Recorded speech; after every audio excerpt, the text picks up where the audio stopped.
My parents excluded me at their anniversary dinner and told me to babysit, so I walked away and rebuilt my life and taught them a lesson about betrayal. You know what's worse than being forgotten by your family? Being remembered just enough to pour the drinks. It was my parents' 40th wedding anniversary. A backyard banquet, rented fairy lights, and a playlist that screamed, "We peaked in the 80s." Everyone was there. Cousins, in-laws, even that creepy neighbor who still calls me kiddo, despite me being 33 and paying my own health insurance. And me? I was in the corner refilling sangria pitchers like some unpaid intern at a party I didn't RSVP to. My name's David. Black sheep by blood, doormat by default. And for most of my life, I've played the role of the helper. You know, David, could you grab more ice? Or David, take the group photo. You're good with phones. God forbid anyone ask me how my life is going. So when my parents called everyone together for a toast, I expected another round of saccharine reminiscing and awkward laughter. But what came next was something else. Mom stood, glass raised, pearls perfectly matched to her Botox. Before we wrap up this beautiful night, we have a surprise. Dad chimed in. We're taking the whole family to Hawaii next week. A second celebration. Just us and the people who've made our lives special. Gasps. Cheers. Someone screamed, "Aloha, baby," and me? I blinked. Waited. Maybe they just forgot to tell me earlier. No big deal. So I asked, genuinely confused, what time is the departure? Dad didn't even blink. You don't know because you're not part of us. Silence. My spine turned to ice. Then he added, casually as if he wasn't detonating a bomb under my rib cage, you can stay behind. Watch the kids. Someone's got to be useful. Useful like a lawn mower or a backup generator. The laughter that followed wasn't loud, but it was enough. A cousin chuckled into her wine. My uncle whispered something behind his hand. My sister, the family's golden child, snorted and said, "Classic David, always late to the memo." And in that moment, surrounded by twinkling lights and champagne flutes and the lingering scent of shrimp cocktail, something in me cracked. Not loudly, not in a blaze of fury or a dramatic exit, just a quiet snap, like a branch under too much weight. I didn't argue, didn't cry, didn't beg. I just set down the drink tray, turned around, and walked out the front door. No one stopped me. No one asked where I was going because I was not part of them. Remember? Good. Because I was about to become something they'd never see coming. You ever drive at night without a destination? That was me an hour after the party. Just me, my clunky Toyota Corolla, and a playlist I didn't remember queuing up. Mostly sad indie songs that sounded like they'd been written by people with dads who actually showed up to baseball games. I didn't cry. Not because I wasn't hurt, I was deeply, but I'd run out of tears for these people years ago. You can only water dead plants for so long before you realize they're just plastic. Instead, I pulled into a 24-hour diner, sat in a booth under flickering fluorescent lights, and ordered pancakes I didn't eat. My phone buzzed once, a text from Sophie, my older sister, and the only one in that entire genetic circus who ever treated me like a human. It said, "Hey, I didn't know. I'm sorry. Call me." I didn't. Not yet. I was still trying to process how my father, a man who once asked me to unclog his toilet on Christmas morning, had just told a crowd of relatives that I wasn't part of them. I left the diner when the waitress started sweeping near my booth like she was trying to exorcise me out of there. I went home, packed a duffel bag, and stared at my bedroom for a long time. It wasn't much, a mattress on the floor, a desk that doubled as a dinner table, and a closet full of clothes no one ever complimented. But it had been my space, my tiny, tragic fortress. Now it was a tomb. I stuffed in essentials, clothes, toiletries, my sketchbook, and a camera I hadn't touched in years. Then I walked out, left a note on the fridge that said, "Don't worry, I'll be useful somewhere else." I hit the road at sunrise. No goodbye, no forwarding address, not even a heads up for Sophie. I figured if she really cared, she'd reach out again. But right now, I needed to disappear. I'd saved just enough from my barista job and the freelance gigs I'd quietly stacked over the years to float me for a couple of weeks. Not much, but just enough to escape the echo chamber of family drama and backyard champagne betrayals. The coastal city I chose wasn't glamorous. It wasn't even Google searchable without adding crime rate and is it safe to walk at night, but it was far. It had ocean air.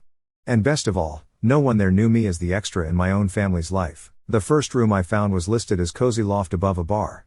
Cozy was generous. It was basically a repurposed storage closet with a view of two dumpsters and a drunk guy who played the harmonica at 3 a.m. but it was mine. It had a lock and freedom.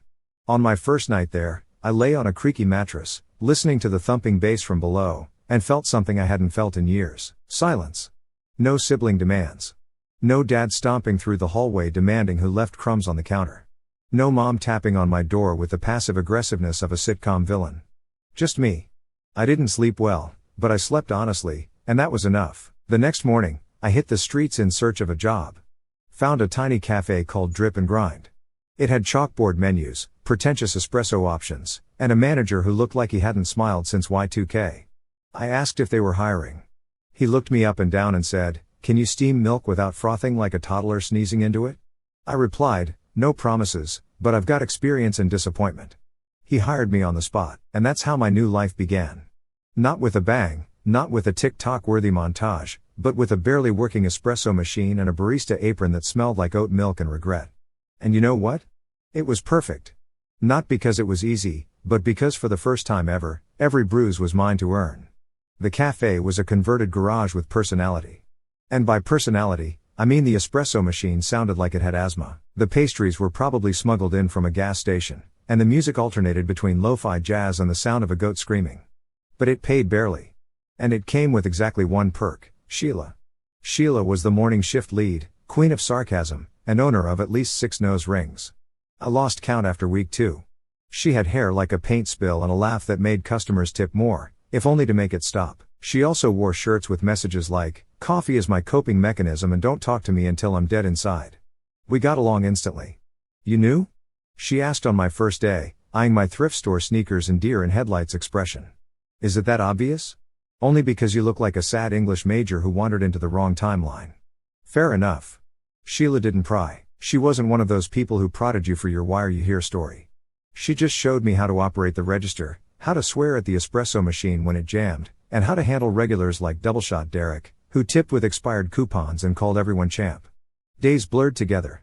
I woke up to the sound of bar fights below my room, worked 6-hour shifts pouring overpriced caffeine into mugs with misspelled names, and crashed in bed smelling like vanilla syrup and burnt hope. But weirdly, I was okay. More than okay, I wasn't performing for anyone. No smile for Aunt Linda. No pretend to be useful family obligations. Just me, a busted coffee grinder, and Sheila calling out, "David, can you please not steam the almond milk like it owes you money?" It was messy. It was real. And I hadn't felt this grounded in years. About 3 weeks in, I wandered into a pawn shop on my day off. I wasn't looking for anything, mostly killing time and hoping to avoid human interaction. But then I saw it, a beat-up Nikon camera sitting in a dusty display case like an orphan waiting to be adopted. I stared at it for a full 10 minutes. You see, back in the before times, aka high school, I used to be that kid with the camera, yearbook club, school paper. I even won second place in a local photo contest once. Dad called it a nice hobby, then told me to get a real skill. Eventually, I stopped shooting altogether. But now, standing in that pawn shop with $20 to my name and the urge to create something that wasn't a cappuccino, I bought it. It came with a scratched lens, a half-dead battery, and 0 instructions, but it was mine. I spent the next few days snapping shots of dock workers, alley cats, rainy sidewalks, and neon diner signs glowing like ghosts. Nothing polished, nothing curated, just moments. At the cafe, Sheila noticed. "You're taking artsy photos now?" she asked, peering over my shoulder during a smoke break. I shrugged. "Helps me breathe." She lit a cigarette and exhaled slowly. "Better than therapy. Cheaper, too." Things were still rough. I ate too many instant noodles. My landlord kept forgetting to fix the heater. I wore the same 3 shirts in rotation like I was starring in my own personal sitcom called Barely Functional, The David Years. But I was living authentically, unapologetically. And for once, no one was demanding I babysit, fetch chairs, or be the background character in their Hawaiian dream vacation. Then one evening, just as I was closing the cafe, my phone buzzed. It was a text from Sophie. "Hey, I found out what happened at the party. I'm so sorry. Can we talk?" I stared at the message for a full 5 minutes. Part of me wanted to chuck the phone into the industrial coffee sink. Another part remembered that Sophie had always been different. She didn't laugh when Dad made jokes at my expense. She once snuck me extra cake after my birthday was accidentally forgotten during Daniel's graduation weekend, but still, I wasn't sure. So, I did what any emotionally unavailable man with trust issues would do. I left her on read. The first photo that actually made me stop and stare, a broken fishing net tangled on a rusted dock post, the sun leaking through it like gold blood. I didn't know what made me snap that shot. But when I looked at it later, really looked, something stirred like a message from myself I didn't realize I'd sent. That photo started it. I began carrying the Nikon everywhere, even to work. Customers thought I was shooting for a local blog. One guy offered me $50 for a print of his dog. I laughed so hard I choked on my croissant, but I printed the dog picture anyway. First sale, framed it on my wall like a diploma. Meanwhile, my camera roll grew, old fishermen with stories carved into their faces, toddlers feeding pigeons with crumbed fists, the way fog hugged the boardwalk at 6 a.m. I wasn't just documenting the city. I was peeling back its skin and mine. Sheila started tagging along on photo walks. This one makes me look artsy and unemployed, she'd say, striking ridiculous poses on cracked staircases. You're unemployed. Exactly. Authentic branding. Evenings became quiet rituals. Upload, edit, repeat. I was teaching myself Lightroom like my life depended on it. Maybe it did. When you've spent years being invisible, there's something addictive about capturing a world that actually sees you back. Then one Thursday night, I opened Instagram and saw a DM request from Sophie. Just her name on the screen made my chest tighten. I tapped it. I've been following your photography page. Your work is beautiful, David. Really? I wish I had reached out sooner. Can we please talk? I miss you. It wasn't guilt-trippy, not like Mom would have written. It sounded sincere, which of course made it suspicious. Still, I replied, thanks. I'm figuring things out. Needed space. Her response came fast. I understand. But when you're ready, I'm here. I stared at that message longer than I want to admit. Part of me wanted to delete it, block her, disappear again. But the other part, the small, fragile human part, remembered how she once gave me her entire allowance to buy a used guitar back when Dad told me instruments were noise machines for kids with delusions. So I left it there, not ignored, not accepted, just pending. The very next day, my phone rang. Not Sophie. Dad. I let it go to voicemail because I've read enough horror novels to know when the devil starts calling, you don't pick up. Later, curiosity won. I hit play. David, it's your father. Just wanted to say if you're done sulking, we could use a hand next week. Your aunt's watching the twins, but we'll need help with the other kids during the Hawaii trip. Be useful for once. Let me know. No, hey, how are you? No, we miss you. Just an RSVP to indentured servitude. I stared at the screen in disbelief. My brain short-circuited between fury and laughter. I wanted to call back and scream, but instead I texted 2 words, not available. Nothing more, no explanations. No bridges built for them to burn. Later, as I closed the cafe that night, Sheila caught me staring into my phone like it had cursed my family. You okay? My dad wants me to babysit while they fly to Hawaii. She snorted. Wow. Is this like a spiritual sequel to Cinderella or just good old toxic family vibes? Somewhere between a soap opera and a psychiatric case study. She patted my shoulder with mock sympathy. You should charge them child support. Retroactively for emotional labor, I laughed harder than I had in weeks. That night, I walked along the shoreline and found a washed-up boat hull. Someone had spray painted across it, not all who wander are lost. Some are just done being found. I took the photo. It would be the first one I ever submitted to a gallery because, yeah, I was done being found. Dad called again 2 days later. This time I picked up. Not because I suddenly wanted reconciliation or closure or to hear his voice, which always sounded like a car engine trying not to die. No, I picked up because I was tired. Tired of pretending that silence was peace. Tired of letting their absence masquerade as permission. David, he said, like he just finished mowing the lawn. I left a message. Did you get it? I did. Pause. Well, no. Another pause. Longer this time. No, 2? All of it. He huffed like someone mildly inconvenienced by a slow barista. David, don't be difficult. We're leaving on Wednesday. Your cousins will have their hands full. It's not that big a deal, it is to me. You're making this personal. It is personal, I snapped. You told a room full of people that I wasn't part of this family. You made me the punchline of your retirement party in Hawaii reveal. So yeah, it's personal. He scoffed. It was a joke. People laughed. People laughed at me. You handed them the cue cards. Stop being so sensitive. There it was. The family mantra. Might as well get it printed on a pillow. You treat me like an employee, I said, voice shaking. Only worse because at least employees get paid. You're overreacting. We've done so much for you over the years. Name one thing. That shut him up. I let the silence simmer before adding, you know what? Never mind.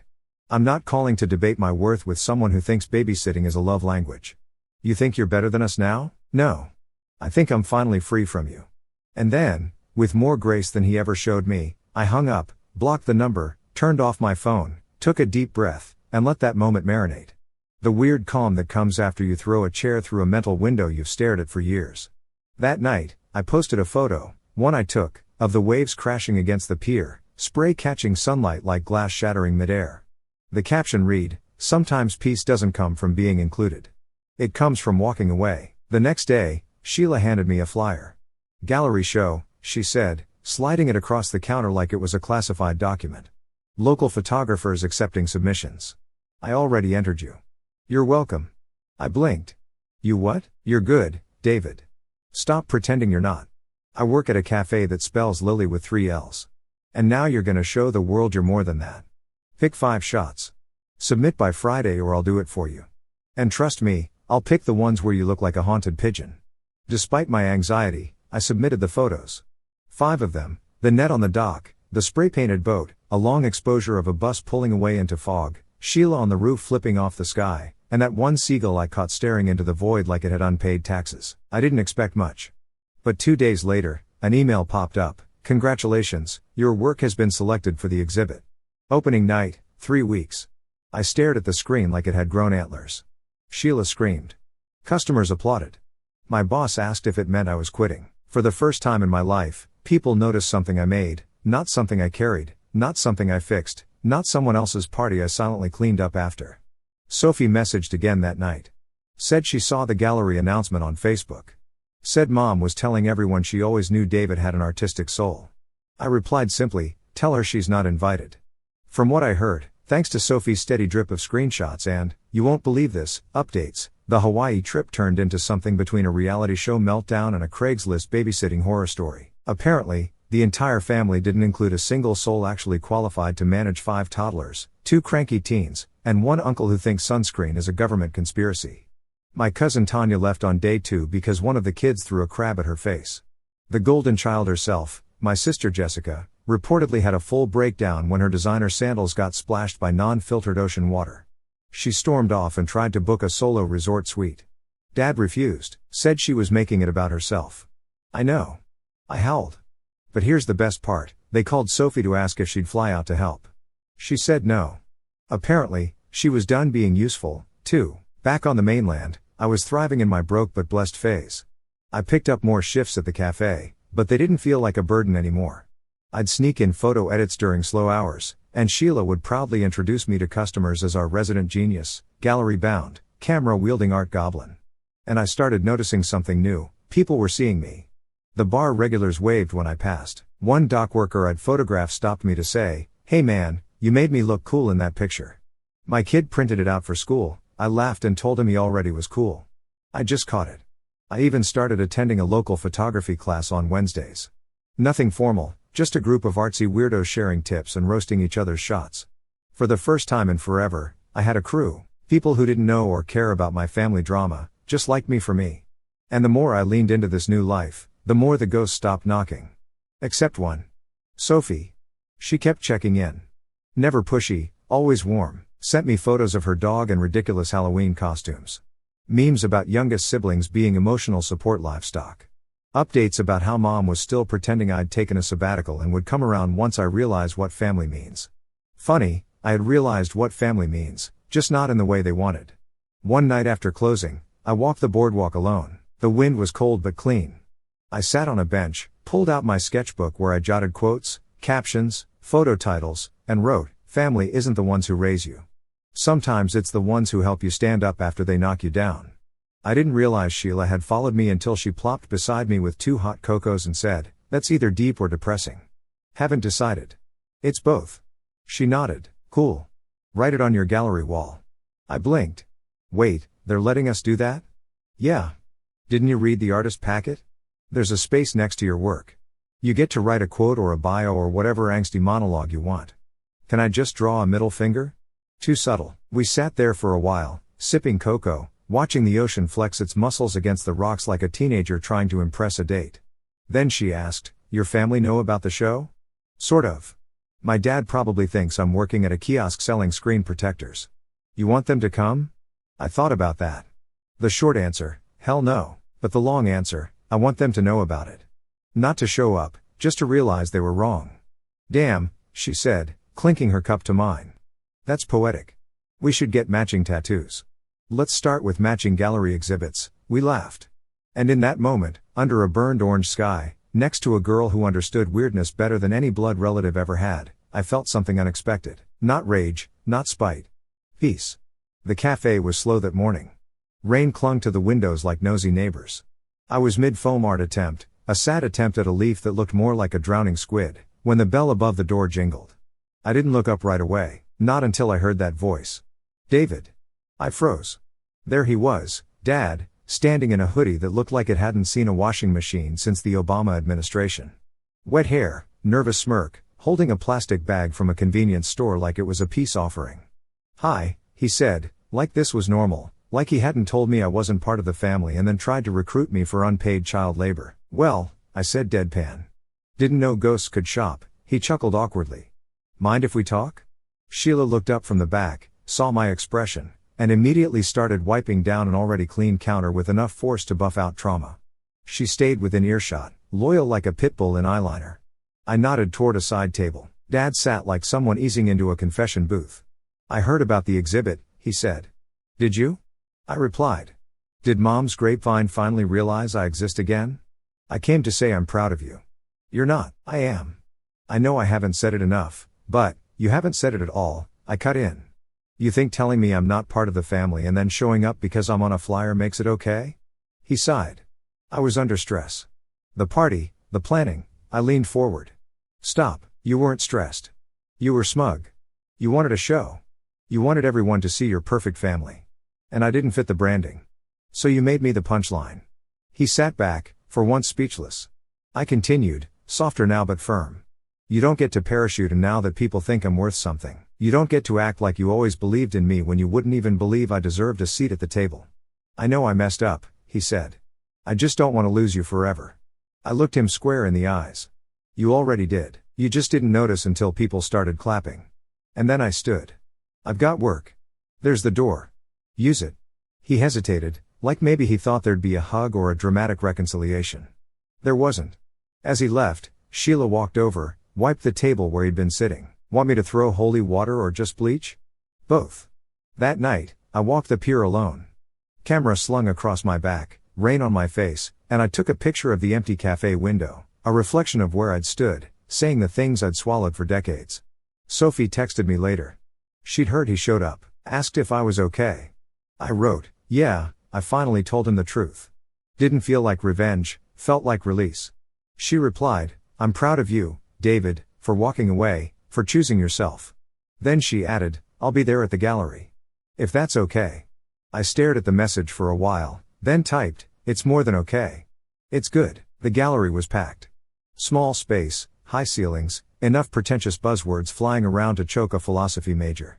I stood near the back with Sheila, pretending not to sweat through my thrifted blazer. You look like you're about to faint, she whispered. I'm debating it, try not to do it near the free wine table. That's where I'm parked tonight. Laughter helped. The lights were warm.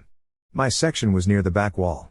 5 prints neatly framed, my quote printed in bold under them. Sometimes peace doesn't come from being included. It comes from walking away. People read it, paused, then looked at the photos like they saw me, not just what I shot. Some asked questions. One lady offered to buy the boat picture, the one with the words not all who wander are lost.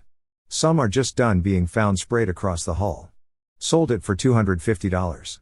First real sale. It felt like someone handed me a second spine. Sophie showed up halfway through. She wore a green jacket I remembered from our childhood, patched now, vintage cool. Her smile was quiet. I'm so proud of you, she said. Thanks, I managed, throat tight. I brought something. She handed me a small envelope. Inside was a Polaroid, me at age 10 holding that first camera I ever had, the one I bought with her saved up allowance. I kept it, she said, eyes shining, because even when they ignored you, I knew you were going to make something big. I hugged her, really hugged her. No pain, just warmth. And Mom? Dad? Didn't show. Good. They weren't invited. Not to this, not anymore. Later that night, once the crowd thinned, I walked to the beach. Alone, camera in hand, air thick with salt and memory. The waves crashed harder than usual, loud, reckless, unbothered. I set up my tripod, framed the horizon, clicked the shutter just as a massive wave collided with the rocks and exploded into the sky. Perfect. I called the photo Reclaiming Impact because that's what this was. They tried to reduce me to a helper, a servant, a family footnote. But I rewrote the story, not out of spite, but because I had no choice but to become who they refused to see. So when people ask if I ever forgave them, I say this: waves don't apologize for crashing into cliffs. They just shape the coast.